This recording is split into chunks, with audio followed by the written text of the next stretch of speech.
उत्तराखंड के अंदर more than 90% जो लोग हैं वो भूमिहीन है। ये मैं नहीं कहता, ये एक रिपोर्ट कहती है, जो नीति आयोग की रिपोर्ट है एग्रीकल्चर की, उनके कहते हैं।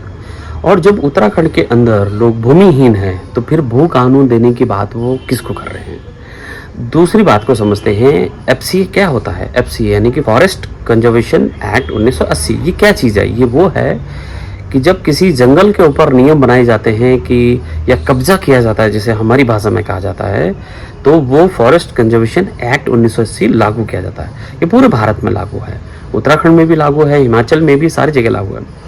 लेकिन फॉरेस्ट कंजर्वेशन एक्ट को सस्पेंड करने की ताकत अगर किसी के पास है तो वो है 5वीं अनुसूची के लोगों को, जो उस टाइम उत्तराखंड वाले नहीं हैं, और हिमाचल में जो कि 43% भूमि पे पहले से लागू है। अब इसको कैसे समझेंगे? अभी मैंने आपको कहा कि भू कानून आपको चाहिए या भूमि चाहिए, तो हम ये कहते हैं कि 5वीं अनुसूची, भू कानून तो बहुत छोटी सी चीज़ है, लेकिन ये भूमि लेने का आंदोलन है। जैसे आप इसको ऐसे समझते हैं, एफसीए को सस्पेंड करने का जो फॉरेस्ट एक्ट है, यानी कि फॉरेस्ट कंजर्वेशन एक्ट 1980 है, उसको सस्पेंड करने की ताकत अगर किसी के पास है तो वो 5वीं अनुसूची के लोगों के अंदर, जिसको आर्टिकल 13 का एक बहुत बड़े राइट मिले हुए हैं, जिनके मौलिक अधिकार एक आम नागरिक से बहुत ज़्यादा होते हैं, वो कानून उनको मिला हुआ है। तो अब क्या होता है कि किसान के, जैसे हिमाचल के अंदर 2014 में एक बिल आया, उस 14 में बिल में क्या था कि उनको भूमि आवंटन की जा रही है, लेकिन वो वन विभाग से निकालनी थी, तो वन विभाग के अंदर तो एफसीए लागू है।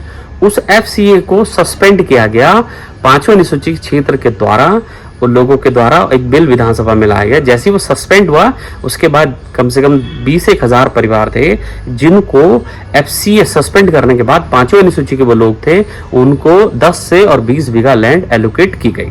ये पहला बिल 2014 में आया।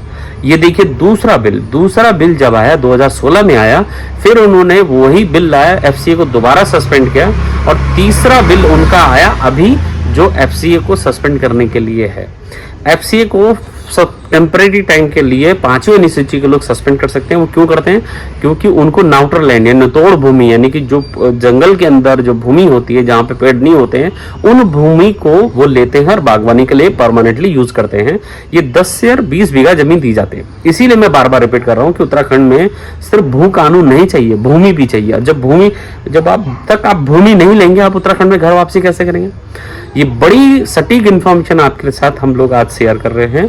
भूमि ही हमें मिल जाएगी 5वीं अनुसूची के माध्यम से, और वो भूमि हमें तब मिलेगी जब उत्तराखंड का फॉरेस्ट कंजर्वेशन एक्ट को सस्पेंड करने की ताकत हमारे पास हो, और वो तभी मिलेगी जब 5वीं अनुसूची हमें लागू होगा।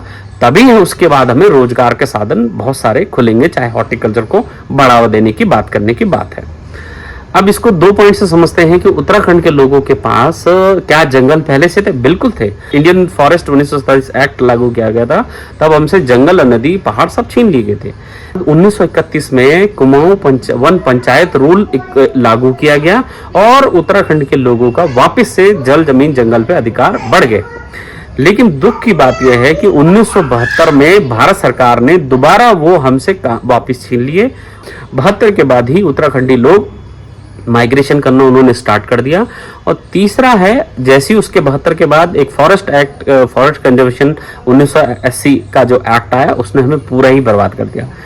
तो दोबारा मैं आपसे कह देता हूं कि भू कानून लगाने की बात नहीं है, भूमि लेने का आंदोलन है।